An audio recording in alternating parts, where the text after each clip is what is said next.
As Pittsburgh Steelers star pass rusher T.J. Watt enters the final season of his monumental 4-year, $112 million contract, the NFL world finds itself on alert. The implications of his contract status extend far beyond Pittsburgh's locker room. Watt isn't just a player, he's a culture setter, a franchise cornerstone, and arguably the most impactful defender of his generation. And yet, for all his accolades and the havoc he wreaks on opposing quarterbacks, the speculation about his future in the Steel City has taken on a life of its own. The reason for this speculation isn't some vague rumor. It stems from increasingly loud whispers that the Steelers may not be willing, or perhaps not able, to offer what he's expected to command on the open market in 2026. If true, it would mark a seismic shift in philosophy for one of the NFL's most tradition-rich franchises, known more for rewarding loyalty than discarding legends. However, the NFL is a business first, and Pittsburgh's front office, led by General Manager Omar Khan, may soon find itself facing an unthinkable reality, trading T.J. Watt. Bleacher Report's Mitchell Malani was among the first to throw gasoline on the fire. In a recent column that has sparked considerable debate across fan forums and analyst circles alike, Malani floated the Tampa Bay Buccaneers as a potential trade partner should Pittsburgh decide to move on from Watt before the end of his contract. This is one of the most impressive Tampa Bay rosters we've seen since Tom Brady was there, in my opinion, Malani wrote. We'll see how Liam Cohen's departure affects the offense and what that means for Baker and everyone else, but if they could add to the defense and make it the most terrifying Tampa has had since that Super Bowl run, that would go a long way in offsetting any offensive hiccups or growing pains with the new coaching staff. Malani's logic, at least on the surface, checks out. Tampa Bay boasts a talented and deep roster, but one still seeking a dominant edge presence. The defense, while opportunistic and loaded with playmakers in the secondary and on the interior, hasn't had a game-wrecking outside pass rusher in the mold of Watt since Jason Pierre-Paul's brief prime with the team. Adding what could immediately elevate them from playoff hopefuls to Super Bowl contenders.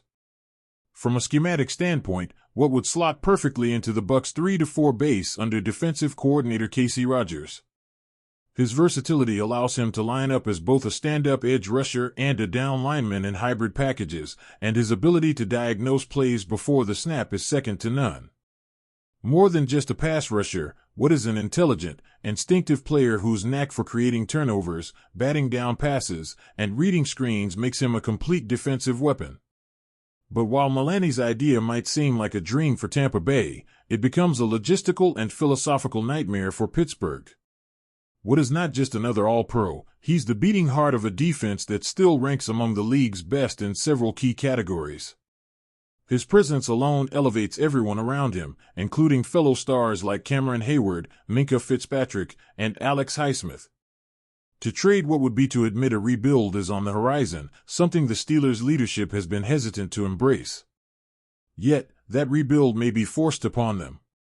At 30 years old in 2025, Watt will be looking for what could be the final massive contract of his career.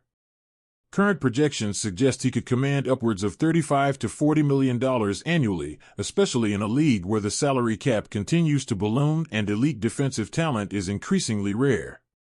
That would place him in line with, or even ahead of, the NFL's top-paid defenders, including Nick Bosa, Myles Garrett, and Aaron Donald. The Steelers, notoriously cautious when it comes to cap allocation, may balk at the idea of committing that much money to a player on the wrong side of 30, no matter how elite he remains. Enter Tampa Bay. The Bucs, for all their recent fiscal restraint, do have the resources and cap flexibility to absorb Watt's contract, particularly if they view him as the final piece in a legitimate championship window. General Manager Jason Licht has proven he's willing to make bold moves, as evidenced by the all-in push during the Brady era. While Baker Mayfield is no Brady, the front office clearly believes they have a roster ready to contend in the NFC South and beyond. Still, there are serious roadblocks. First, Tampa Bay would need assurances that Watt is willing to sign an extension. No team trades major draft capital for a one-year rental, especially one with as high a salary as Watt commands. That means negotiations would need to occur swiftly and quietly, potentially even before any deal is made official. Second, Licht would have to reconcile the cost. Acquiring what won't be cheap, multiple first-round picks could be the asking price, and even then, Pittsburgh might hesitate. There's also the question of team culture. What embodies everything the Steelers stand for: toughness, consistency, accountability. Trading him sends a message not just to the locker room, but to the entire fan base. It says that no one is untouchable, not even the face of the franchise. That kind of message has ripple effects, both positive and negative, that could reshape the identity of the team for years to come. So what would a realistic trade look like? Assuming Wood agrees to an extension with the Bucs, a trade package might start with Tampa Bay's first-round pick in 2026, a conditional second-rounder in 2027, and perhaps a young player on a rookie contract to sweeten the deal. Names like Joe Tryon-Shoyinka or Logan Hall could be floated as potential additions. Even then, Pittsburgh may counter, demanding more for a player who remains in his prime. As for the Steelers' motivations, it's not just about salary. The team is clearly undergoing an identity shift. With Aaron Rodgers now under center and several new weapons on both sides of the ball, the franchise may be looking to reset its competitive window. Parting with what, as painful as it might be, could free up the resources and draft capital needed to build around a new offensive core. It's a gamble, but one that franchises sometimes make when faced with a looming financial cliff. And what, for all his greatness, has had durability concerns in recent years. While he's managed to play through many injuries, including a pectoral tear, groin strain, and knee issues, the toll of consistent double teams and relentless physical play could start to show. The Steelers might be thinking not just about 2025, but 2027 and beyond. Does Wood still project as a dominant force 2 or 3 years from now? Or is now the time to capitalize on his value before decline sets in? These are the uncomfortable questions that franchises must face.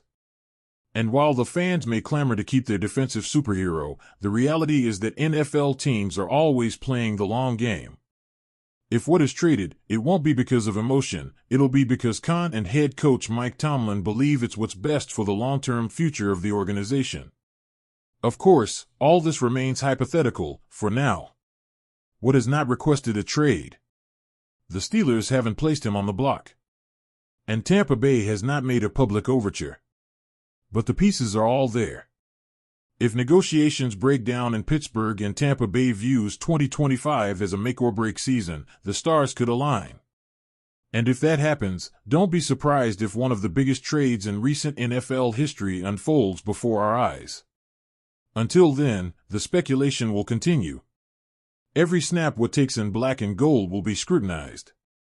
Every quote from Khan, every cryptic social media post, every whispered rumor will add fuel to the fire. This is the NFL offseason, and in the absence of games, drama takes center stage. Whether it ends with a massive trade or a record-breaking extension, one thing is certain: the TJ Watt saga is far from over.